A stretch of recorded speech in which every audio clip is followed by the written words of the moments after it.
बाबा जी, हाँ जी। मेरा एक नॉन मुस्लिम फ्रेंड है। वो कह रहा था कि आप मुस्लिम वॉशरूम में बहुत ज़्यादा पानी ज़ाया करते हो। आपको भी टॉयलेट पेपर यूज़ करना चाहिए। तो बाबा जी, हम टॉयलेट पेपर यूज़ कर सकते हैं और इसकी क्या वजह है? बिल्कुल कर सकते हैं अगर आप करना चाहो, लेकिन मजबूरी में। आप एक काम करो, आप किचन में से ना चॉकलेट स्प्रेड और एक चमचा लेके आओ। जी बाबा। ये नहीं बाबा जी। अच्छा, ये देखो। अब गौर से सुनना और गौर से ऑब्जर्व करना।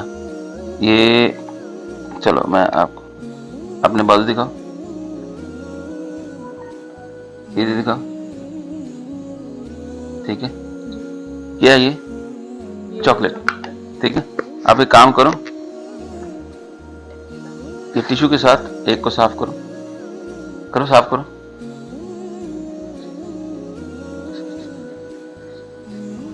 अभी जाके ये वाला वॉशरूम में साफ करके आओ।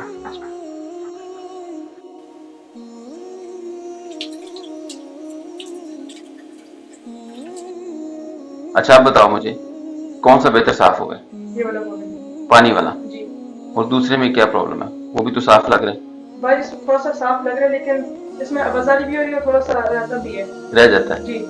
तो यही है कि आप जब टिश्यू से अपनी बॉडी को साफ करते हो तो 100% साफ नहीं होती, और पानी से बिल्कुल सही तरीके से साफ होती है।